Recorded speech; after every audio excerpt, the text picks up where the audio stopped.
اعوذ باللہ من الشیطان الرجیم یا ایھا الذین آمنوا لا تحرموا طیبات ما احل اللہ لکم، اے ایمان والو نہ تم حرام ٹھہراؤ ان پاکیزہ چیزوں کو جو اللہ رب العزت نے تمہارے لیے حلال کی، اور نہ تم حد سے بڑھو، بے شک اللہ رب العزت حد سے بڑے ہوئے لوگوں کو پسند نہیں کرتا۔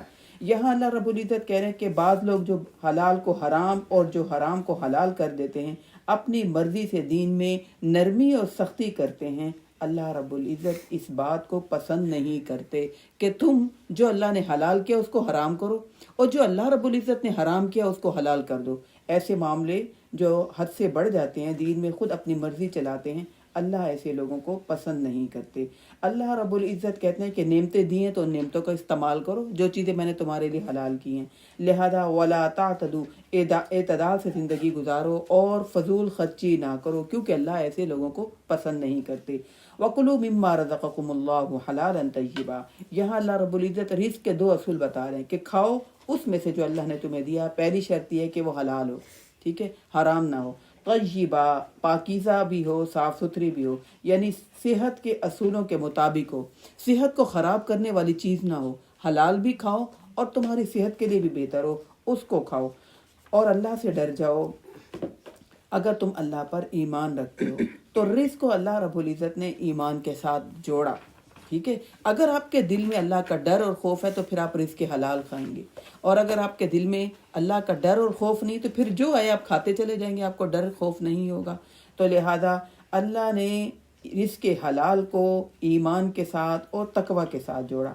لا یؤاخذکم اللہ باللغو فی ایمانکم، اللہ تمہاری لغو قسموں پر نہیں پکڑتے، لیکن اللہ رب العزت تمہیں پکڑتے ہیں بما عقدتم الایمان، جو تم ارادتاً قسمیں کھاتے ہو، تو اس کا کفارہ 10 مسکینوں کو کھانا کھلانا درمیانے درجے کا، یا تم ان کے اہل و عیال کو لباس پہنا دو، یا پھر تم ایک غلام کو آزاد کرو۔ جس کو یہ میسر نہ ہو تو وہ پھر 3 روزے رکھے، یہ کفارہ ہے تمہاری قسموں کا جب تم اذا حلفتم، جب تم قسمیں کھا لو، واحفظوا، اور اپنی قسموں کی حفاظت کیا کرو، کیونکہ یبین اللہ لکم آیاتہ لعلکم تشکرون، اللہ نے تمہارے سامنے اپنے تمام احکام کھول کر بیان کر دیے تاکہ تم شکر کرو۔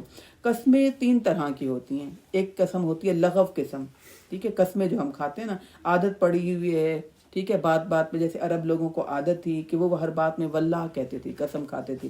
قسم کھانی تو اللہ رب العزت کی ہے، لیکن ایک پہلی قسم ہوتی ہے لغو قسم، جو کہ عادت پڑی ہوئی ہے، اس پر کسی قسم کا کوئی کفارہ اور پکڑ نہیں ہے۔ جن کو عادت پڑی ہوئی ہے ویسے تو کھانی نہیں چاہیے، لیکن کسی کا کلچر ہی ایسا ہے اور ان کے سب جو ہے قسمیں کھا کر بات چیت کرتے ہیں، تو اس پر کوئی کفارہ نہیں۔ دوسری قسم ہے ارادتاً قسم کھانا، ٹھیک ہے، ارادے سے ہم قسم کھائیں کہ اب ہم یہ کام کریں گے، اگر وہ پوری نہ کریں تو اس پر کفارہ دینا پڑے گا، جو یہاں پر اللہ رب العزت نے کہا 10 مسکینوں کو کھانا کھلانا، یا ان کو لباس پہنانا ہے، یا ایک غلام آزاد کرنا ہے، اور اگر ایسا کوئی نہ کر سکے تو پھر 3 روزے رکھنے ہیں۔ یہ ترتیب جس طرح اللہ تعالیٰ نے بتائی ہے ہم نے اسی طرح خیال رکھنا ہے۔ بعض لوگ پہلے روزے رکھنا شروع کر دیتے ہیں، نہیں، پہلے 10 مسکینوں کو کھانا کھلائیں، ٹھیک ہے، تاکہ معاشرے کا بھی کچھ بھلا ہو جائے۔ تو پھر اس کے بعد پھر ان کو یا تو لباس پہنائیں، یا پھر یہ نہیں کر سکتے تو کسی کی گردن آزاد کریں۔ اگر ابھی یہ نہیں کر سکتے تو پھر کیا کرنا ہے، پھر 3 روزے رکھنے ہیں۔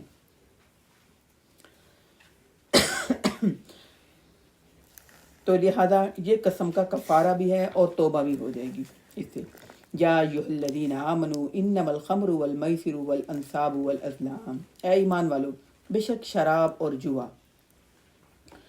یہ حرام ہیں، اور والانصاب والازلام، اور بت خانے بھی، وہ بھی وہاں پر جانا بھی حرام ہے، والازلام، اور کسی بھی فال سے تیر نکالنا، رجس من عمل الشیطان، یہ شیطانی عمل ہے، لہذا ان سے بچو تاکہ تم کامیاب ہو جاؤ۔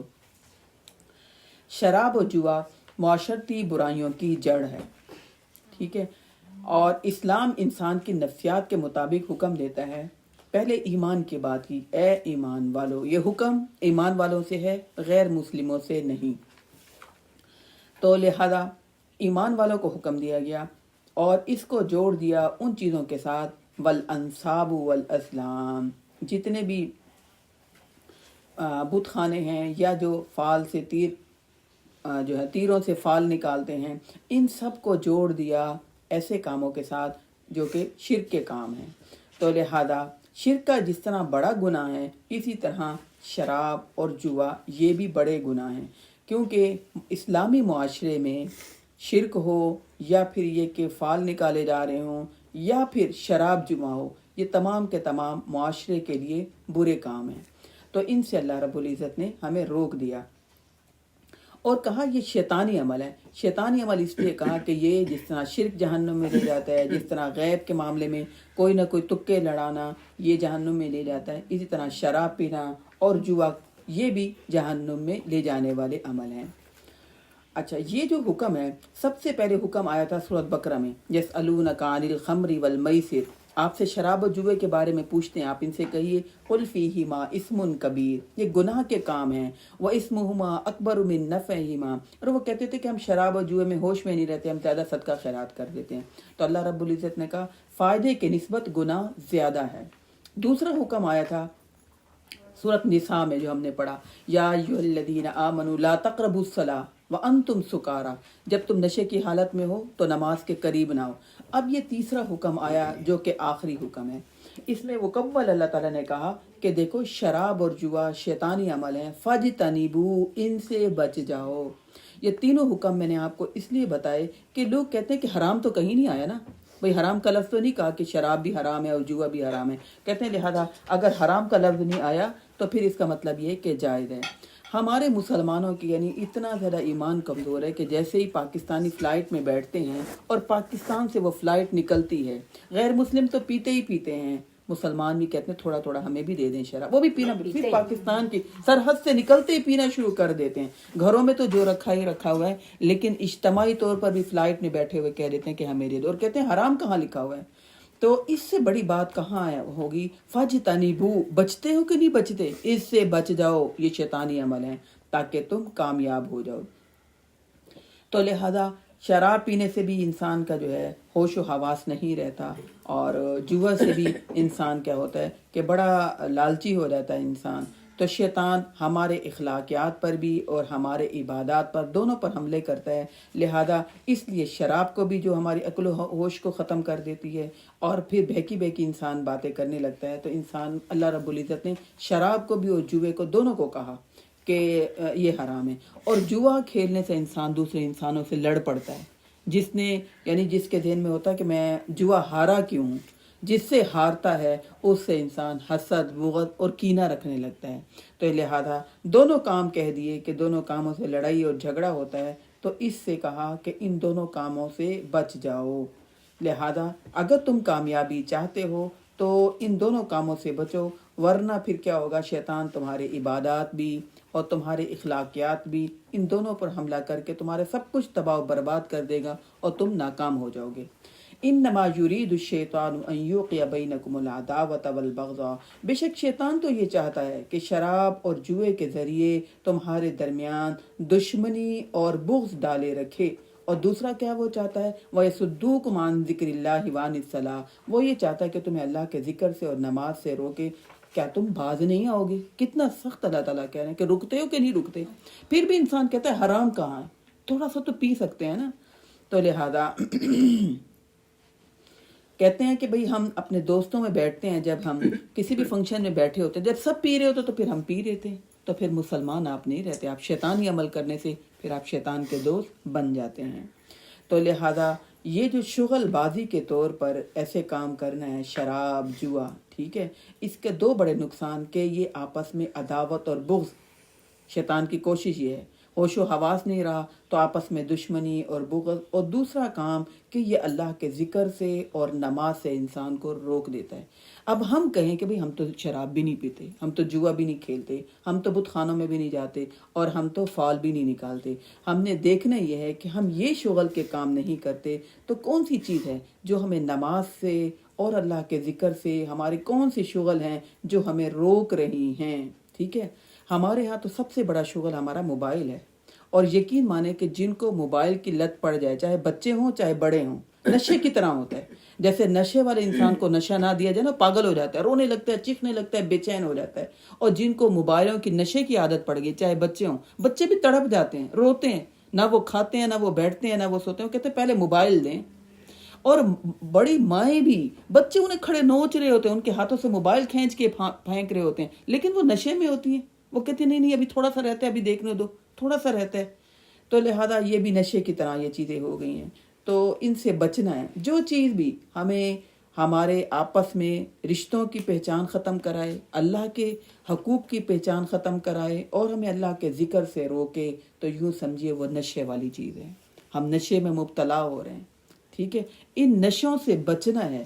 ہر چیز کا اعتدال اچھا ہے، اعتدال کے ساتھ چلیں، اور ہر چیز کا پازیٹیو فائدہ اٹھانا. اس میں انسان ہوش و حواس میں بھی رہتا ہے، نشے کی طرح انسان کو لت نہیں لگ جاتی. تو لہذا یہ دیکھنا ہے کہ ہمارے شغل کون کون سے ہیں. واطیع اللہ واطیع الرسول، اللہ کے اور اس کے رسول کے اطاعت کرو. لہذا واحذروا، بچ جاؤ.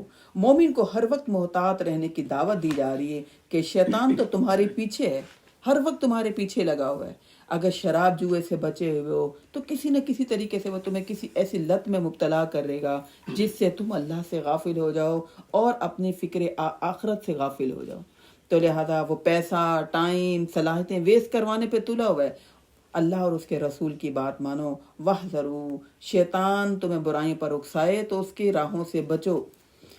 اور اگر تم پھر گئے اور تم نے خوب جان لیا تو انما علی رسولنا البلاغ المبین، تو رسول کا کام تو صرف اور صرف تمہیں واضح پہنچا دینا. یعنی اتنی بات سمجھانے کے بعد پھر بھی تم نے شیطانی کام نہیں چھوڑے، تو اللہ تعالیٰ کہہ رہے ہیں اے نبی آپ کا کام واضح پہنچا دینا ہے. عمل کرنا یا نہ کرنا یہ لوگوں کی خود ہی ذمہ داری ہے، نہیں ہے یہ آپ پر.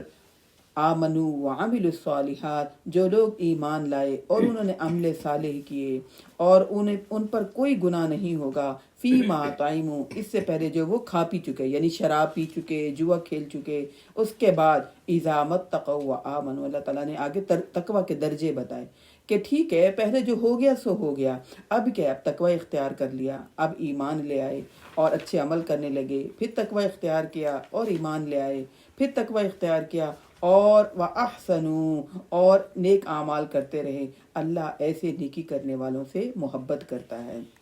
اللہ رب العزت کہتا ہے کہ ماضی کا جو ہو گیا سو ہو گیا، اب اپنا حال تو بہتر کرو، اپنے مستقبل کی اچھی پلاننگ کرو. جو ہو گیا سو ہو گیا. ٹھیک ہے، ہم لوگوں کو نہیں چھوڑتے. دیکھو تو صحیح، پہلے کیسے ساڑی پہنتی تھیں اور اتنا جوڑا بنا کر اور اتنا میک اپ کر کے باہر سب کے سامنے نکلتی تھیں، اب دیکھو کتنی نیک بن گئی ہیں. اللہ رب العزت کہتے ہیں ماضی جو ہو گیا سو ہو گیا، چھوڑ دو ماضی کو. ٹھیک ہے، حال میں رہو، حال کو بہتر بناؤ، مستقبل کی فکر کرو، اس کی پلاننگ کرو. ٹھیک ہے، پلاننگ کرو گے تو درجے ہیں. ثم اتقوا، سب سے پہلے اللہ سے ڈرو گے اور اللہ پر ایمان لاؤ گے. ایمان لانے کے بعد اپنی اصلاح کرو گے، اچھے اعمال کرنا شروع کرو گے.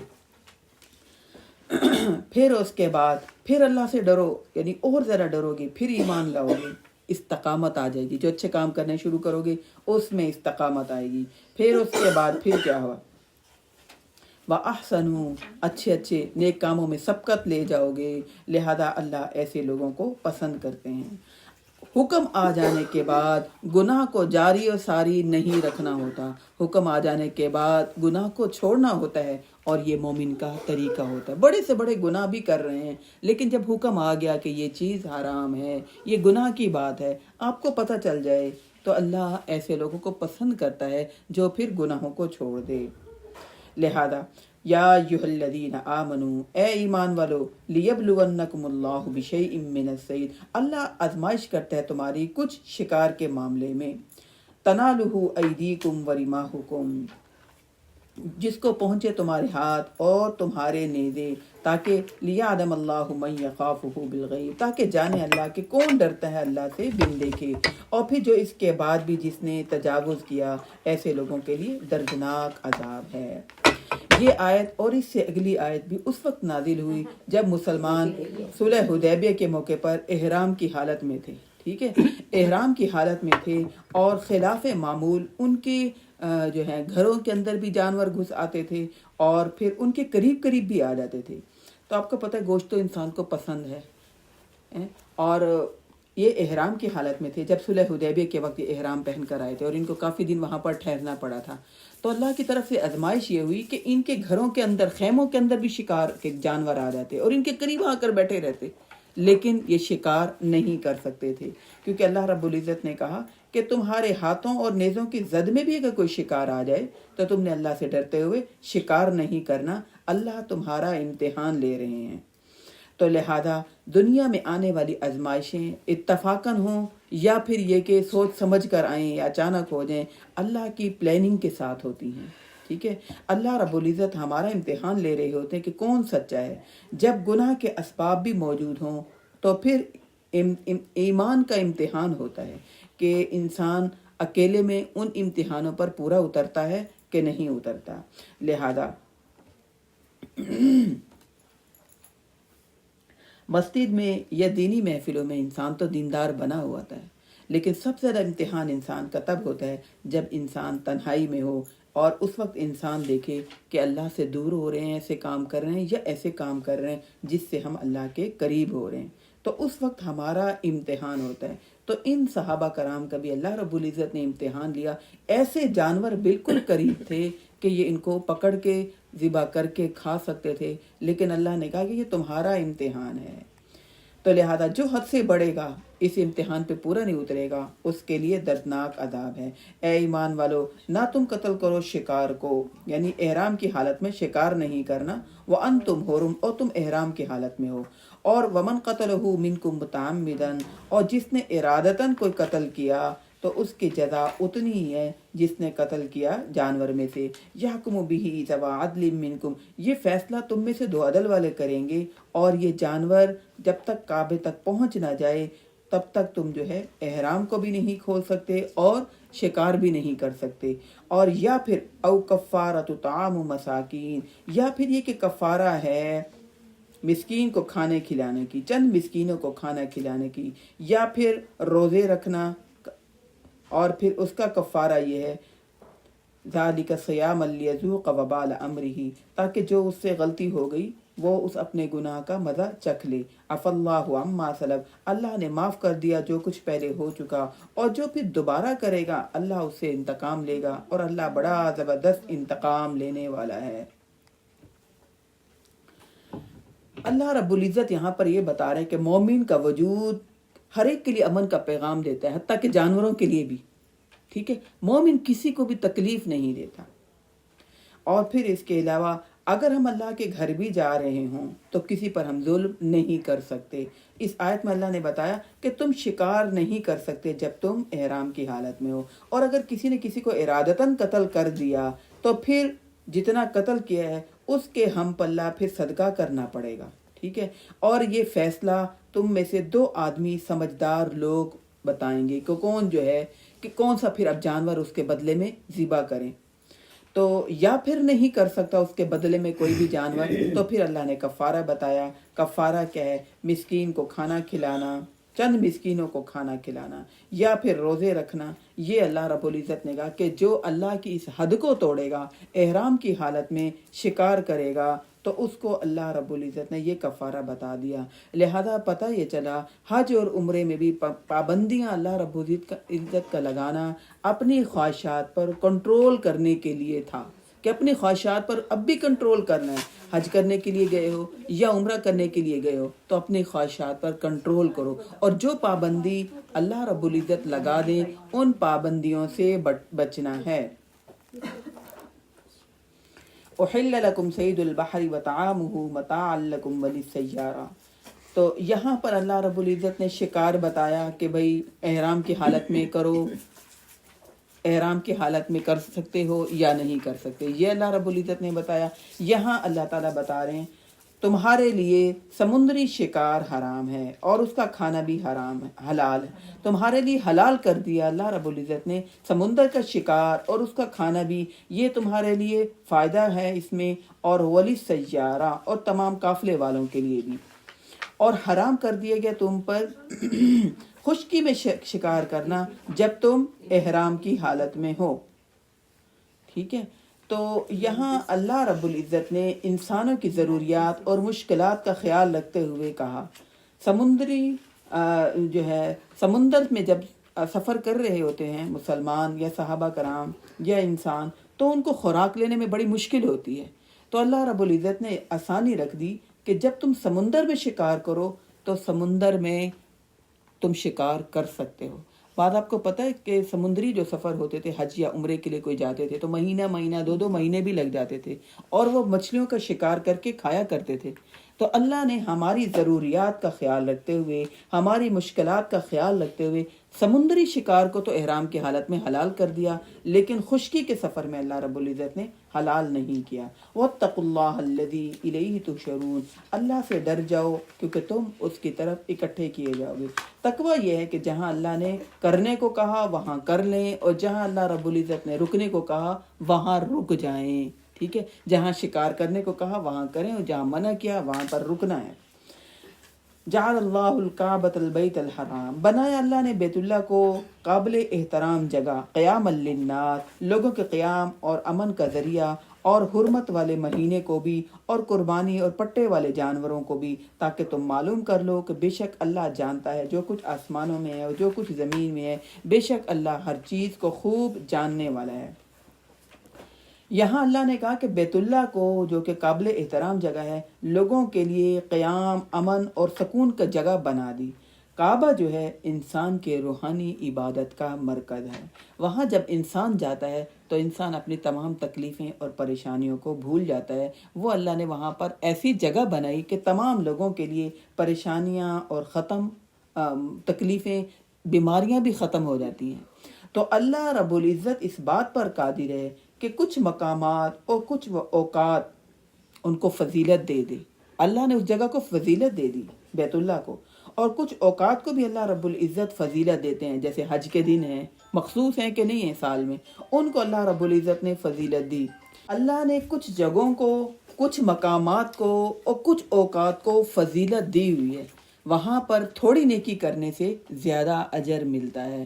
جیسے اللہ کا گھر ہے، وہاں پر ایک نماز پڑھنے کا 1,00,000 نماز کے برابر ثواب ملتا ہے، اس کو اللہ نے فضیلت دی، ٹھیک ہے؟ اسی طرح رمضان کے دن ہیں، ان دنوں کو بھی اللہ رب العزت نے فضیلت دی ہے، اور رمضان کے راتیں ہیں، ان ٹائمنگ کو بھی، ان راتوں کو بھی اللہ نے فضیلت دی۔ ہم کسی ٹائم کو، کسی جگہ کو، کسی مقام کو ہم فضیلت نہیں دے سکتے۔ جن کو اللہ نے فضیلت دی وہی فضیلت والی جگہ ہیں۔ اللہ نے بیت اللہ کو قابل احترام اور لوگوں کے قیام اور سکون کا جگہ بنائی ہے، اور اسی طرح حرمت والے مہینے بھی، اور وہ قربانی والے جانور، پٹے والے جانور، تاکہ تم جانو کہ بے شک اللہ زمین و آسمان کی تمام باتوں کو جانتا ہے۔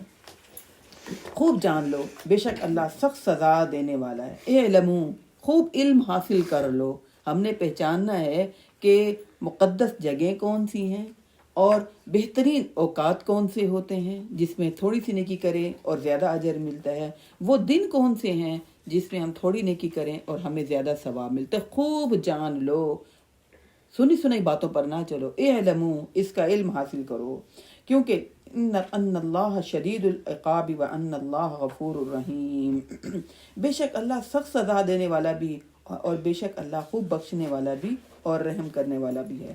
کچھ کاموں پر اللہ سزا بھی دیتا ہے، اور کچھ کام جو اللہ نے کہی ہیں اس پر اللہ بخش بھی دیتا ہے۔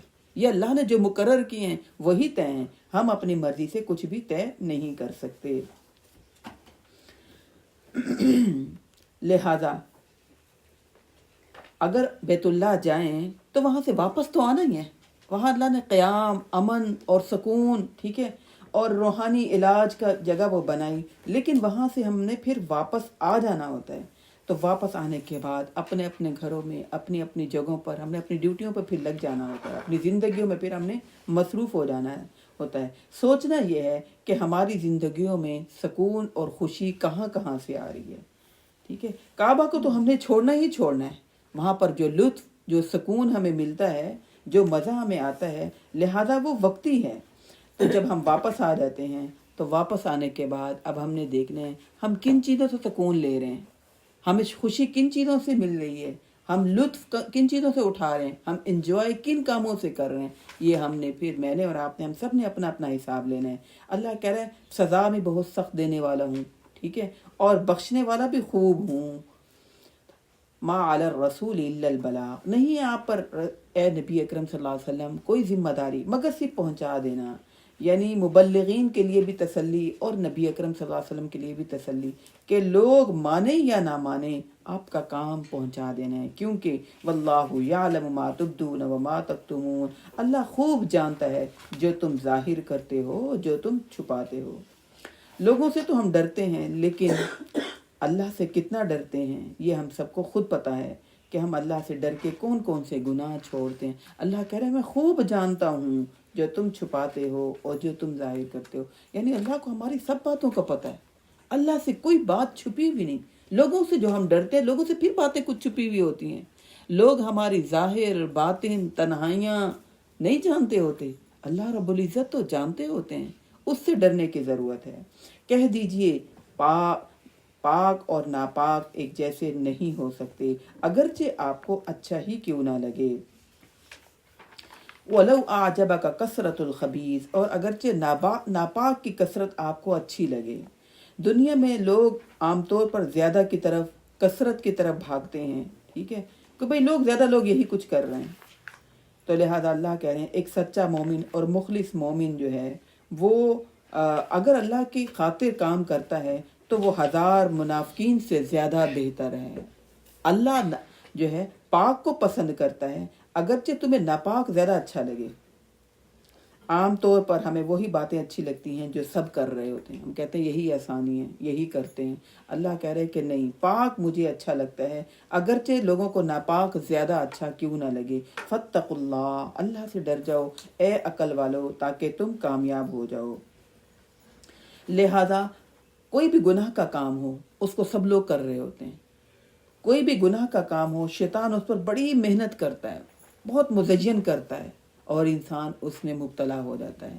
تو لہذا رشوت لینا، ٹھیک ہے، اس کے نسبت تھوڑا رزق کو وہ زیادہ بہتر ہے، اس میں اللہ برکت بھی ڈالیں گے اور اللہ رب العزت مدد بھی کریں گے۔ زیادہ کی حرص میں نہیں پڑنا چاہیے۔ تو ہر انسان کو اپنے نتائج پر غور کرنا ہے، ٹھیک ہے، تھوڑی نیکی کریں لیکن دین کے مطابق کریں، تھوڑی نیکی کریں وہی نیکی کریں جس کو اللہ نے نیکی کہا ہے۔ تو اللہ کہہ رہے ہیں زیادہ نیکیاں کرنے کی ضرورت نہیں ہے، تعداد بڑھانے کی ضرورت نہیں ہے، اخلاص کے ساتھ چاہے تھوڑی نیکی کرو، اللہ سے ڈر کے کرو اے عقل والو، تاکہ تم کامیاب ہو جاؤ۔ اے ایمان والو، لا تسألوا عن اشیاء ان تبد لکم، نہ تم سوال کرو ان چیزوں کے بارے میں اگر ظاہر ہو جائے تم پر تو تمہیں برا لگے گا، ٹھیک ہے۔ تو ویسے تو سوال کرنا عمل کے لیے تو بہتر ہے، لیکن ویسے ہی سوال کرتے رہنا جیسے بنی اسرائیل نے سوال کیا تھا، گائیں کیسی ہو، رنگ کیسے ہو، قد کاٹ کیسے ہو، تو ٹھیک ہے۔ تو اللہ کہہ رہا ہے اگر تم پر تمام باتیں ظاہر ہو جائیں تو تمہیں برا لگے گا، جیسے اب موت کے بعد کے حالات ہیں، موت کے وقت کی تکلیف ہے۔ اگر اللہ سب باتیں بتا دے، اگر ہمیں غیب کی باتوں کا پتہ چل جائے کہ 2 دن بعد موت آنی ہے، ٹھیک ہے، تو پھر انسان تو ڈر کے ویسے وہیں پر بیٹھ جائے۔ تو اللہ کہہ رہے ہیں تم فضول سوال نہ کیا کرو، اگر سب باتیں اگر تم پر ظاہر ہو جائیں تو تمہیں پھر بہت برا لگے گا، پھر تمہیں اچھا نہیں لگے گا۔ لہذا گھریلو معاملات میں اگر ہم اس بات کو دیکھیں، ہمارے لیے اس میں عمل کی بات یہ ہے کہ ہم کسی بھی خاندانی معاملات میں فضول باتوں میں نہ پڑیں، فضول سوال نہ کریں، نہ بچوں سے، نہ اپنے بہن بھائیوں سے، ٹھیک ہے، نہ بہو سے، نہ داماد سے، نہ بیٹی سے۔ اب بیٹی سے فضول پوچھتے رہتے ہیں، اچھا کیا پکایا، کیا کھایا، اچھا گوشت نہیں پکتا، ٹھیک ہے، فضول سوال نہ کریں۔ اور نہ ہی بہو کے معاملے میں فضول مت گھسیں، اور اگر جب آپ گھسیں گے، فضول سوال کریں گے تو پھر آپ کا دل دکھے گا، ٹھیک ہے نا۔ اکثر ساسیں کہتی ہیں نا چیزیں سڑ جاتی ہیں، چیزیں خراب ہو جاتی ہیں، چیزیں پھکتی ہیں، بھئی آپ فضول گھسیں ہی نا۔ اگر آپ گھسیں گے گھریلو معاملات میں، فضول سوالات کریں گے، پھر آپ کا دل دکھے گا۔ آپ چھوڑ دیں ان کے حال پر، ہاں بہتر موقع دیکھتے ہوئے اپنی اولاد کو نصیحت ضرور کیا کریں، لیکن اگر آپ گھسیں گے، چھوٹی چھوٹی باتوں کو پکڑیں گے تو پھر کیا ہوگا، پھر آپ کا دل دکھے گا، پھر آپ کہیں گے کتنی دفعہ سمجھایا بات مانی نہیں۔ لہذا فضول زیادہ نہ سوال کرنے کی ضرورت ہے، نہ زیادہ گھسنے کی ضرورت ہے۔ جتنی ضرورت ہو کام کی بات کریں، جتنی سمجھانے کی ضرورت ہو حکمت کے ساتھ، پیار محبت کے ساتھ سمجھائیں۔ تو اگر تم پر ساری باتیں ظاہر ہونے لگیں تو پھر تمہیں بہت بری لگیں گی کچھ باتوں کو مخفی کر کے رکھنا، کچھ باتوں کے معاملے میں انٹرفیئر نہ کرنا، تمہارے حق میں بہتر ہوتا ہے، تمہاری عزت اور برم رہ جاتی ہے۔ بچوں کو آہستہ آہستہ وقت گزرنے کے ساتھ سمجھ آ جاتی ہے، جس لیول پر آپ اب ہیں ان بچوں کو بھی ٹائم لگے گا، آہستہ آہستہ وہ بھی اس لیول تک آ جائیں گے۔ لہذا دینی معاملات میں بھی وہ سوال کرنے چاہیے جن کا عمل کے ساتھ تعلق ہو، فضول تنگ کرنے کے لیے سوال نہیں کرنے چاہیے۔ وَإِن تَسْأَلُوا عَنْهَا حِينَ يُنَزَّلُ الْقُرْآنُ، اور اگر تم سوال اس وقت پوچھو جب قرآن نازل ہو رہا ہو تو بہت سے سوالوں کا جواب تبد لکم، تم پر ظاہر ہو جاتا ہے۔ کام کی باتیں ہیں، اللہ چونکہ نیتوں کو جانتا ہے، اللہ کچھ نہ کچھ باتیں کو اس وقت اتار دیتا ہے جن باتوں میں تم پریشان ہوتے ہو۔ اللہ جو تم سے ہو گیا اللہ اس کو معاف کرنے والا ہے۔ واللہ غفور حلیم، اللہ خوب بخشنے والا اور بڑے تحمل والا ہے۔ قد سألها قوم من قبلکم، آپ سے سوال کیے، آپ سے پہلے قوموں نے بھی ایسے ہی سوال کرتے رہے، یعنی بنی اسرائیل۔ ثم اصبحوا بها کافرین، پھر وہ ہو گئے اس کے ساتھ انکار کرنے والے۔ یعنی سوال کرتے رہے، جب بھی کوئی انسان غیر ضروری سوال کرتا رہے گا اور پھر عمل نہیں کرے گا تو اللہ کہہ رہا ہے پھر کفر، پھر گمراہی میں مبتلا ہو جاتے ہیں۔ لہذا سوال وہ پوچھو جس پر عمل کرنا ہو، صرف معلومات لینے کے لیے یا بحث کرنے کے لیے یا یہ بتانے کے لیے کہ اگلے کو پتہ نہیں اور ہمیں زیادہ پتہ ہے، اس طرح کے سوال نہ کیا کرو۔ اگر کرو گے تو پھر کفر میں مبتلا ہو جاؤ گے۔ نہیں بنایا اللہ نے بحیرہ کو اور نہ صاحبہ کو اور نہ وسیلہ کو اور نہ حام کو، یہ اللہ نے رسومات، توہمات یہ اللہ نے نہیں لاگو کی۔ کیا تھی یہ جو ہے بحیرہ دودھ دینے والا جانور، ایسا جانور تھا جس کے ہاں بتوں کے نام پر اس کو روک لیا جاتا تھا کہ اس کے ہاں جتنا بھی دودھ ہوگا یہ سب بتوں کے لیے وقف ہو جائے گا، ٹھیک ہے۔ اور یہ بات ابھی بھی آج بھی مروج ہے۔ اور صاحبہ اس کو کہتے تھے، یعنی عربوں کے ہاں یہ چند جانوروں کو مخصوص کر دیتے تھے ان کی کچھ خوبیوں کی وجہ سے جو کہ اللہ نے نہیں کہی ہوتی تھی۔ بحیرہ وہ جانور ہوتا تھا جس کا دودھ بتوں کے نام کے لیے روک دیا جاتا تھا، اور صاحبہ وہ جانور ہوتا تھا جو بتوں کے نام پر چھوڑ دیتے تھے، بس اس کو باندھنا نہیں ہے۔ ابھی بھی بعض گاؤں میں جائے نا، انہوں نے جانوروں کو کھلا چھوڑا ہوا ہوتا ہے کہ یہ فلاں بت کا ہے، ٹھیک ہے۔ اور یہ نہیں تو ہمارے ہاں یہ جو ہوتے ہیں کچھ بچوں کو بت چھوڑ دیتے ہیں کہ بھئی یہ ہمارے جو ہے نا اس فقیر کے یہ اس پیر فقیر کے یہ جو ہے نا فقیر ہیں، ان کے سروں پر کڑے چڑھا دیتے ہیں، ان کو عجیب سے لباس پہنا دیتے ہیں، اور پھر اس کے علاوہ کہتے ہیں کہ بھئی ان کو صدقہ خیرات دو، اور جو یہ جتنا بھی لوگوں سے لیں گے اور پھر ان کو مزاروں پر یا بتوں کے اوپر جو ہے چڑھاوا کریں گے۔ یا پھر لوگ ابھی بھی ایسے کرتے ہیں کہ کہتے ہیں کہ ہمارا ہاں بچہ پیدا ہوا اتنے سالوں بعد منتیں مان کے، اور پھر ہم نے یہ منت مانی تھی کہ اس کو تمام لوگوں سے پیسے لے کر اس کو لباس بھی پہنائیں گے، اس کے خوراک کا بھی انتظام کریں گے، لہذا آپ اس نیکی میں شامل ہوں اور آپ بھی پیسے دیں۔ کیا اسلام ہمیں فقیر بنانے کے لیے آیا تھا؟ تو لہذا یہ جو ان کے ہاں مروج تھی یہ باتیں، صاحبہ ایسے بت جس کو ایسے جانور جن کو بتوں کے نام پر چھوڑ دیں اور ان پر نہ ان سے کوئی دودھ نکالیں، نہ ان پر کوئی سواری کرے، نہ ان سے کوئی فائدہ اٹھائیں۔ اور وسیلہ ایسے جانور کو کہتے تھے، ایسی اونٹنی جو پہلی بار بھی مادہ جنے اور دوسری بار بھی، بڑی فضیلت دے دیتے تھے اس کو کہ بھئی اس نے پہلے بھی مادہ پیدا کی اور دوبارہ بھی مادہ پیدا کی۔ اور حام ایسے جانور کو کہتے تھے جس کے یعنی ایسا اونٹ ہوتا تھا جس کے نطفے سے 10 بچے پیدا ہوں اور اسے پھر بتوں کے نام پر چھوڑ دیتے تھے، حام جانور کو بھی۔ تو لہذا نیکی اور بدعت میں فرق ہے، جو اللہ نے نیکی نہیں کہی وہ نیکی ہے ہی نہیں، وہ بدعت ہے۔ تو ان کے خود ساختہ دین میں باتیں اور توہم پرستی اللہ نے جڑ کاٹ دی کہ دیکھو یہ جو تم خود سے باتیں بناتے ہو نا کہ یہ بڑا تبرک والا ہے، یہ تو اللہ رب العزت سے کسی کے ہاں نر پیدا ہو یا مادہ پیدا ہو یا نر ہی پیدا ہوتے رہیں، یہ تو اللہ کے اختیار میں ہے۔ تو کسی کے ہاں 10 نر پیدا ہوں یہ بھی کوئی فضیلت والی بات نہیں ہے، اور کسی کے ہاں پہلے مادہ پیدا ہو یہ بھی کوئی فضیلت والی بات نہیں ہے۔ تو اللہ نے اس کی جڑ ہی کاٹ دی۔ وَلَٰكِنَّ الَّذِينَ كَفَرُوا، یہ تو کفر کی باتیں ہیں اور اللہ پر جھوٹ باندھنا ہے، اور اکثر لوگ اس بات کی عقل نہیں رکھتے۔ تو کچھ خوبیوں کی وجہ سے کچھ دنوں کو کچھ جانوروں کو فضیلت دے دینا یہ کفر والی بات ہے جو کہ اللہ نے نہیں بتائی۔ اور جب ان سے کہا جاتا ہے کہ آؤ اس چیز کی طرف جو اتاری اللہ نے رسول کی طرف، تو کہتے ہیں حسبنا، ہمیں کافی ہے، ما وجدنا علیہ آباءنا، جس پر ہم نے اپنے آباء و اجداد کو پایا تھا۔ یعنی خود ساختہ دین کی پیروی، آباء و اجداد کی پیروی کرنا یہ صحیح طریقہ نہیں ہے، ٹھیک ہے۔ جو انہوں نے اچھے کام کیے بڑے ہمارے نے آباء و اجداد نے، وہ تو ہم سیکھ سکتے ہیں، اور جو انہوں نے غلط کوئی بھی رسم رائج کی ان کو چھوڑ دینا ہی صحیح ہوتا ہے۔ ہمارے ہاں مسئلہ یہ ہوتا ہے، ہم کہتے ہیں کہ لو ہمارے بڑے یہ کام کرتے ہیں، اگر ہم نے یہ کام چھوڑ دیا تو ہماری تو ناک کٹ جائے گی۔ نہ بڑوں کی ناک کٹتی ہے، نہ کسی کی ناک کٹتی ہے، ناک اپنی جگہ ہی رہتی ہے، کسی کی بھی ناک نہیں کٹتی۔ اس شیطان ہمارے ذہنوں میں یہ بات ڈال دیتا ہے کہ ہم نے نہیں بدلنا، جو ہمارے بڑوں کے طریقے ہیں ہم وہی کریں گے۔ تو کہتے ہیں حسبنا ما وجدنا علیہ آبانا، میں نے نہیں بدلنا، ہم نے نہیں چھوڑنے، ہمارے خاندانوں کے یہی طریقے ہیں۔ اللہ تعالیٰ کہہ رہے ہیں اگر ان کے آباء و اجداد کو بھی ہدایت نہیں ملی یا ان کو پتہ نہیں تھا تو تم بھی کیا وہی کام کرتے رہو گے؟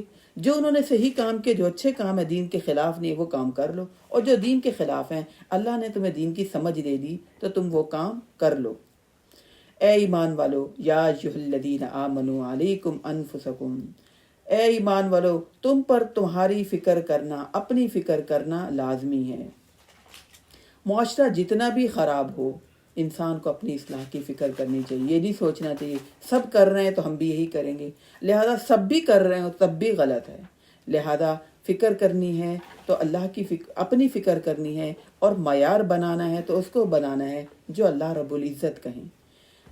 لا یضرکم من ضل اذا اہتدیتم الی اللہ مرجعکم جمیعا فینبئکم بما کنتم تعملون۔ تم کسی دوسرے کی گمراہی کا تمہیں کوئی بھی، لا یضرکم، تمہیں دوسرے کی گمراہی تمہیں بالکل نقصان نہیں پہنچائے گی اگر تم ہدایت پر ہو۔ اللہ کی طرف تم سب نے پلٹنا ہے اور وہ تمہیں تمام اعمال کی خبر دے گا۔ اے ایمان والو، شہادت بینکم اذا حضر احدکم الموت، تم میں سے کسی کو بھی جب موت کا وقت آ جائے تو وصیت کے وقت اپنے مسلمانوں میں سے وہ صاحب عدل گواہ بنا لے۔ یہاں اللہ تعالیٰ ایک اور حکم دے رہے ہیں وراثت اور وصیت کے متعلق، ٹھیک ہے؟ وراثت اور وصیت کے متعلق اس طرح دے رہے ہیں کہ اگر سفر میں گئے ہوئے ہیں، ٹھیک ہے، سفر میں گئے ہوئے ہیں اور وہاں پر اپنا کوئی رشتہ دار بھی نہیں ہے، اور پھر اس کے علاوہ یہ کہ آپ کی کچھ وراثت بھی ہے اور موت کا وقت آ گیا، تو پھر آپ نے کیا کرنا ہے؟ اپنی وراثت کے بارے میں اور اپنی وصیت کے بارے میں تھوڑا سا تم کوئی وصیت کرنا چاہتے ہو تو وصیت کرو، لیکن تم گواہ بنا لو دو عدل والے کو، او آخران من غیرکم، حالت سفر میں تم اپنے علاوہ کسی اور کو بھی یعنی غیر مسلموں کو بھی گواہ بنا سکتے ہو۔ ان انتم ضربتم فی الارض، جب تم زمین میں چلو پھرو یعنی سفر کی حالت میں ہو تو اپنے میں سے کوئی دو کو گواہ بنا لو، یا اگر مسلمانوں میں سے کوئی بھی نہیں ہے تو کسی بھی غیر مسلم کو کوئی وصیت کرنا چاہتے ہو یا کوئی وراثت کے بارے میں کوئی حکم دینا چاہتے ہو تو دو گواہ کو بنا لو۔ فَأَصَابَتْكُمْ مُصِيبَةُ الْمَوْتِ، جب پہنچے تمہیں موت کی مصیبت اللہ رب العزت نے اس لیے کہی کہ جو موت کی تیاری نہ کرے اور موت کی فکر نہ کرے، پھر اچانک موت آ جائے تو اس کو تو مصیبت لگے گی نا کہ اچانک مصیبت آ گئی۔ جیسے مہمان آئے، انسان کو پتا ہو کہ مہمانوں نے آنا ہے تو انسان تیاری کرتا ہے کہ نہیں کرتا، لیکن اگر اچانک مہمان آ جائیں تو پھر انسان کو پریشانی ہوتی ہے کہ نہیں ہوتی۔ لہذا جس نے موت کی تیاری کی ہوگی تو اس کے لیے مصیبت نہیں، ویسے پریشانی والی بات ہے، لیکن اچانک آنے پر جو انسان ہڑبڑا جاتا ہے، گھبرا جاتا ہے، وہ والا معاملہ نہیں ہوگا۔ اگر تم گمان کرتے ہو کہ نماز کے بعد کہ بھائی وہ کوئی نہ کوئی دو نمبری کریں گے، فَيُقْسِمَانِ بِاللَّهِ، پھر تم ان دونوں سے کہو کہ وہ قسمیں کھائیں اگر تمہیں ان دونوں پر شک ہو گیا ہے، لَا نَشْتَرِي بِهِ ثَمَنًا، انہیں بھی چاہیے کہ وہ تھوڑی آیات کے بدلے اللہ کے حکم کو نہ بدلیں، اگرچہ قریبی رشتہ دار ہی کیوں نہ ہو، اور نہ تم چھپاؤ اللہ کے لیے کسی گواہ کو، بے شک اِنَّا اِذًا لَمِنَ الْآثِمِينَ، اس وقت تم مجرم بن جاؤ گے۔ ہوا یہ تھا کہ کچھ صحابہ جو ہے سفر پر گئے اور وہاں پر کسی کو یعنی موت آ گئی، موت کا وقت آ گیا، اور پھر جو لوگ موجود تھے اس نے ان کو ایک پیالہ دیا اور کچھ سامان دیا، کہا کہ یہ میرے وارثوں تک پہنچا دینا، ٹھیک ہے؟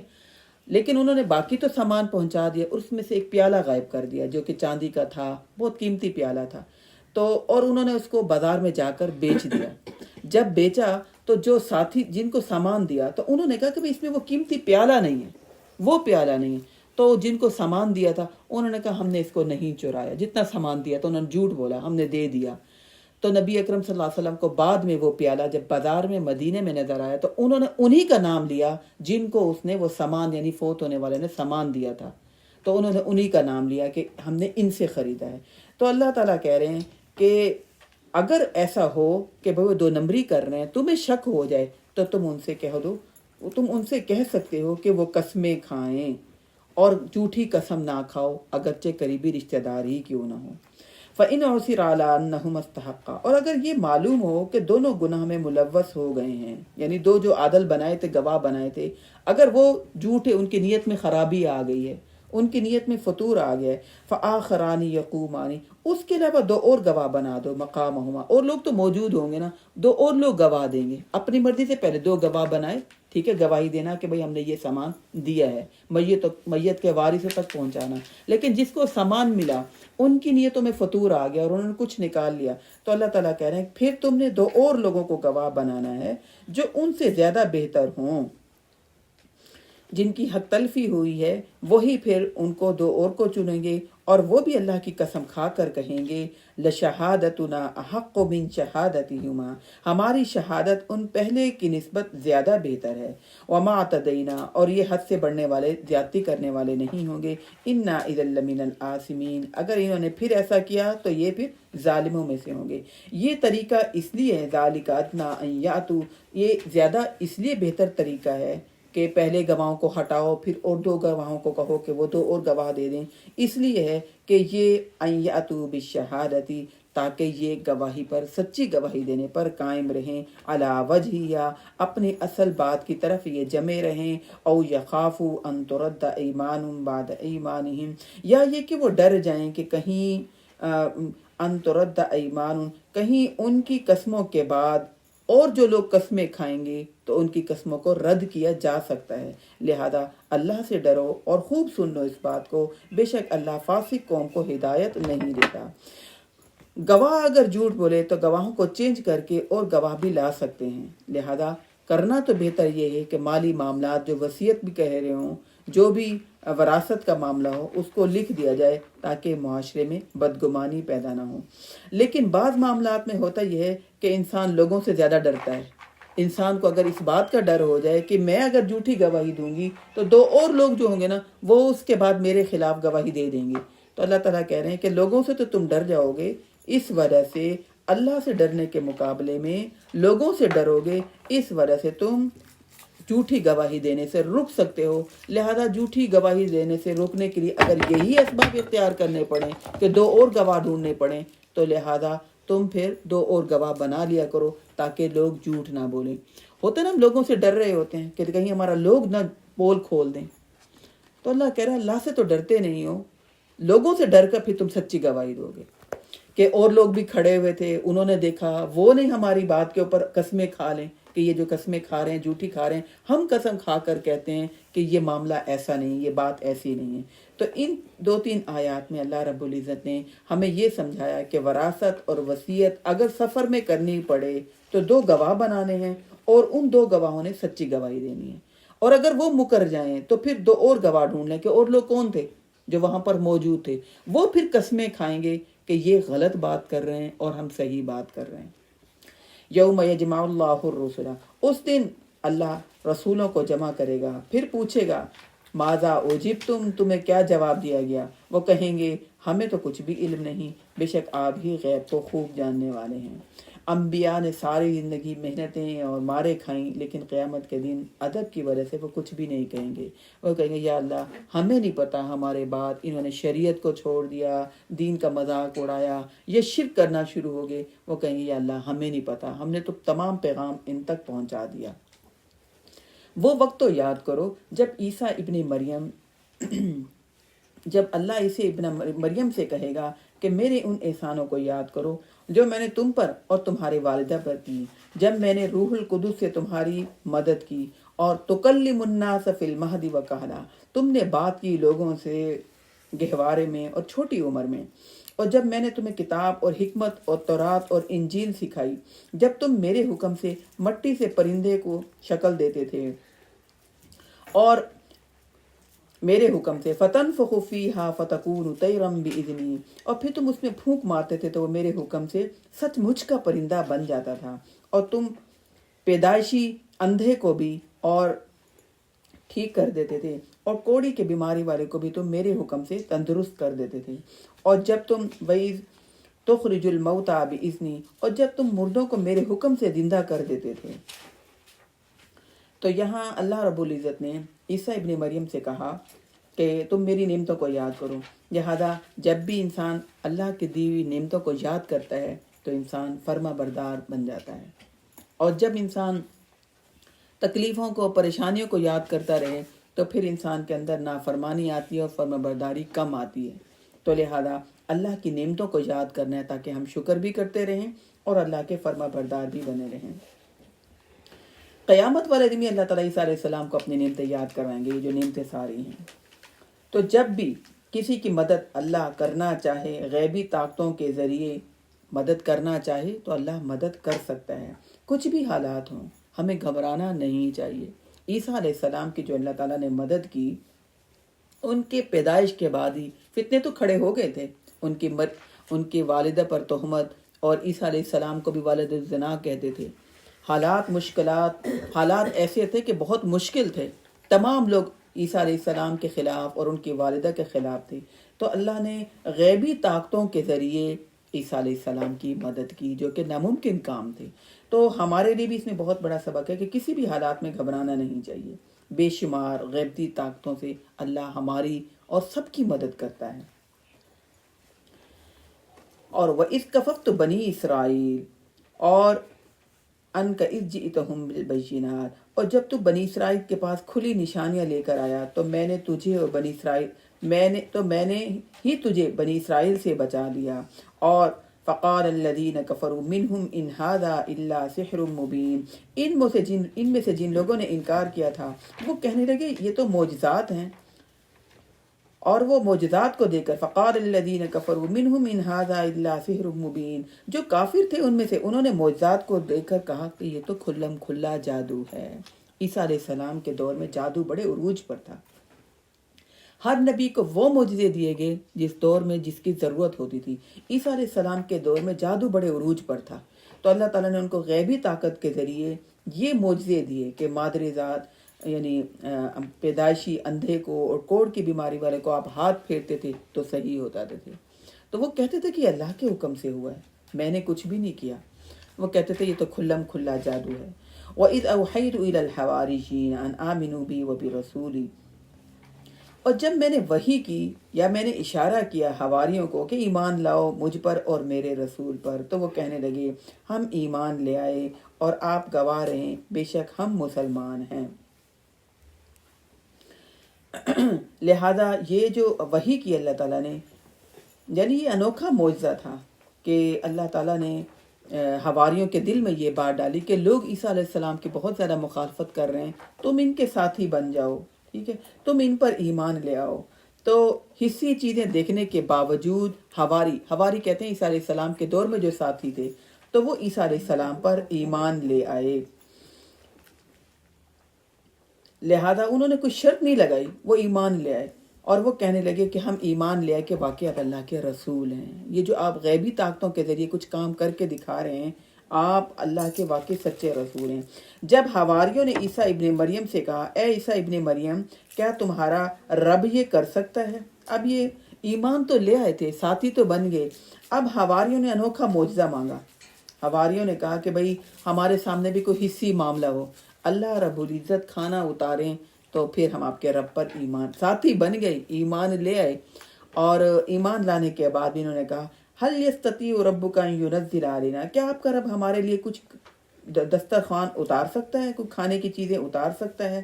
تو عیسیٰ علیہ السلام نے کہا قال اتقوا اللہ ان کنتم مؤمنین، اللہ سے ڈر جاؤ اگر مومن ہو۔ مان تو چکے تھے، یہ ایمان تو لے آئے تھے، لیکن اصل ایمان یہ ہے کہ غیب پر ایمان لانا، بن دیکھے کا سودا، ٹھیک ہے، اللہ سے کسی قسم کی کوئی شرط نہ لگانا، اللہ تعالیٰ آپ ایسے کریں تو پھر ہم ایمان لائیں گے۔ لہذا انہوں نے بھی یہ شرط رکھی کہ اللہ تعالیٰ ہمارے لیے کوئی دسترخوان اتاریں تو پھر ہم ایمان لے آئیں گے۔ شرطیں پوری ہو جائیں تو پھر ایمان لانے کا کوئی بھی فائدہ نہیں ہوتا۔ تو لہذا آج بھی کچھ لوگ ایسے ہیں جو اللہ سے شرط لگاتے ہیں، کہتے ہیں اللہ ایسا کر دے تو پھر ہم ایسے کریں گے، اللہ تعالیٰ یہ کام بیٹا دے دے تو پھر ہم نیک بن جائیں گے، اللہ الگ گھر دے دے تو پھر ہم نمازیں پڑھنا شروع کر دیں گے، پھر ہم پردہ کرنا شروع کر دیں گے۔ تو اللہ سے شرطیں نہیں لگانی، ٹھیک ہے، تو اللہ ہماری ضرورت پوری کرے یا نہ کرے، ہم نے ہر حال میں خوش رہنا ہے اور اللہ پر ایمان لانا ہے۔ لہذا انہوں نے یہ بات کہی کہ اللہ دسترخوان اتارے۔ بنی اسرائیل نے من و سلوہ سے انکار کیا تھا، اور اب یہ انہوں نے کہا کہ اللہ سے ہمیں آسمانی کھانا چاہیے۔ انسان کسی بھی حال میں خوش نہیں رہتا، ہو تو انسان کہتا ہے یہ نہ ہو، اور اگر نہ ہو تو انسان کہتا ہے یہ مل جائے مجھے۔ انسان کسی بھی حال میں خوشحال نہیں رہتا۔ قالوا نريد ان ناكل منها، وہ کہنے لگے ہم چاہتے ہیں کہ ہم کھائیں اس سے اور ہمارے دل مطمئن ہو جائیں، اور ہم جانتے ہیں ان قد صدقتنا، اور وہ کہتے ہیں کہ ہمیں علم ہو جائے کہ ہم ونکون علیہا من الشاہدین، کہ آپ سچ کہہ رہے ہیں اور ہم اس پر گواہی بھی دے سکیں۔ انہوں نے کہا کہ ہم مانتے تو ہیں کہ آپ اللہ کے رسول ہیں، لیکن ہم چاہتے ہیں کہ ہمارا دل مطمئن ہو جائے اور ہمیں شرح صدر ہو جائے۔ تو ایسی بات بھی نہیں کہنی چاہیے اللہ تعالیٰ سے۔ اللہ رب العزت پر بن دیکھیں ہم نے ایمان لانا ہے، اور پھر اس کے علاوہ جو اللہ کے رسول ہمیں کہیں ہم اس کو مان لیں۔ سمعنا و اطعنا۔ قال عیسی ابن مریم، اللہ عیسیٰ ابن مریم نے کہا اللہم ربنا، اے اللہ ہمارے رب۔ دعا مانگنے کا یہ طریقہ بھی صحیح ہے جیسے کہ عیسیٰ علیہ السلام نے۔ ہم تو ویسے عام طور پر ربنا سے دعائیں مانگتے ہیں نا، انہوں نے اللہم ربنا کہا۔ اس طرح بھی دعائیں مانگ سکتے ہیں۔ لہذا چونکہ اللہ رازق ہے اور رزق کا سوال کرنا اللہ سے کوئی بری بات نہیں، تو مومن کو اپنی ہر چیز اللہ سے مانگنی چاہیے۔ تو عیسیٰ علیہ السلام نے بھی ان کے لیے دعا کی، اللہم ربنا انزل علینا مائدۃ من السماء، اتاریے ہمارے اوپر آسمان سے دسترخوان جو ہوگا ہمارے لیے، عید لاولنا وآخرنا وآیۃ من، ہمارے لیے وہ بڑی خوشی کی بات ہوگی، ہمارے پہلوں کے لیے بھی اور ہمارے پچھلوں کے لیے بھی، اور وہ ہمارے اوپر آپ کی طرف سے ایک معجزہ ہوگا۔ آپ ہمیں رزق دیجئے اور آپ بہترین رزق دینے والے ہیں۔ لہذا جتنی بڑی نعمت ملتی چلی جائے اور پھر اتنا زیادہ اللہ کا شکر ادا کرنا چاہیے۔ تو انہوں نے رزق مانگا اور اللہ تعالیٰ نے ان کو رزق دے دیا، اور عیسیٰ علیہ السلام نے جو دعا مانگی اس میں اپنے اگلے اور پچھلوں کے لیے بھی دعا مانگی۔ تو ہماری دعاؤں میں اور لوگوں کو بھی ہم نے شامل کرنا ہے، ٹھیک ہے، اور لوگوں کو بھی شامل کریں، سب کے لیے دعائیں مانگیں، کیونکہ اللہ تو سب کو دینے والا ہے، صرف اپنے لیے دعائیں نہ مانگیں۔ قال اللہ انی منزلها علیکم، اللہ نے فرمایا بے شک میں تم پر اتار دوں گا اس کو، پھر جو انکار کرے گا اس کے بعد تم میں سے میں اسے بڑی سخت سزا دوں گا۔ فإنی اعذبہ عذاب لا اعذب احدا من العالمین، میں بہت سخت سزا دوں گا، اور یہ ایسی سزا ہوگی جو جہان والوں میں سے کسی کو بھی نہیں ملی ہوگی۔ جب ہم اللہ سے نعمتیں مانگتے ہیں یا اللہ یہ بھی دیں اور یہ بھی دیں، اور جب وہ نعمت مل جاتی ہے تو ہم بھول جاتے ہیں کہ ہم نے اللہ سے نعمت مانگی تھی، پھر ہم شکر نہیں ادا کرتے۔ ہم کہتے ہیں یہ تو ہمیں قابلیت کی وجہ سے ملا، یہ تو ہمیں ہمارے خاندان کی وجہ سے ملا، یہ تو ہمارے آباء و اجداد کا ورثہ تھا، یہ ہماری اپنی قابلیت تھی، یہ ہماری اپنی محنت تھی۔ جتنی بڑی نعمت ملے اتنا زیادہ اللہ کا شکر ادا کرنا چاہیے۔ لہذا جتنی زیادہ بڑی نعمت ہوتی ہے اتنی زیادہ ذمہ داری ہوتی ہے، اگر اس ذمہ داری کو پورا نہیں کریں گے تو پھر سزا بھی سخت ہے۔ لہذا جو بھی نظر مانے اللہ سے تو پھر اس کو پورا کریں، اس کو بھول نہ جائیں۔ وَإِذْ قَالَ اللَّهُ يَا عِيسَى ابْنَ مریم، اور جب کہا اللہ تعالیٰ نے اے عیسی ابن مریم، کیا تو نے کہا تھا لوگوں سے کہ مجھے بناؤ اور میری ماں کو اللہ کے علاوہ دونوں کو معبود بناؤ؟ عیسیٰ علیہ السلام نے کہا قال سبحانک، پاک ہے تو، اللہ کو سب سے پہلے کہا یا اللہ تو شرک سے پاک ہے، اللہ کی پہلے تعریف کی، میرے لیے یہ لائق نہیں کہ میں کہوں وہ بات جو میرے لیے مناسب ہی نہیں، جو حق بات ہی نہیں۔ ان کنت قلتہ فقد علمت، جو میں نے کہا وہ تو آپ کے علم میں ہے۔ تعلم ما فی نفسی، آپ جانتے ہیں کیا جو میرے دل میں ہے، اور نہیں میں جانتا جو آپ کے دل میں ہے۔ یعنی انبیاء نے وہی پوری کی پوری بات پہنچا دی جو اللہ نے انہیں کہی، اس کے علاوہ انبیاء غیب کا علم نہیں رکھتے۔ وہ کہنے لگے یا اللہ جو ہم نے کہا وہ آپ کے علم میں ہے، اور ہم نہیں جانتے ہمارے بعد میں کیا ہوا، اور جو آپ کے دل میں ہے وہ ہم نہیں جانتے، بے شک آپ علام الغیوب ہیں، خوب جاننے والے ہیں تمام غیب کی باتوں کو۔ ما قلت لہم، میں نے نہیں انہیں کہا مگر وہی میں نے کہا جو آپ نے مجھے حکم دیا کہ ایک اللہ کی عبادت کرو جو میرا اور تمہارا رب ہے۔ وکنت علیہم شہیدا، اور میں اس پر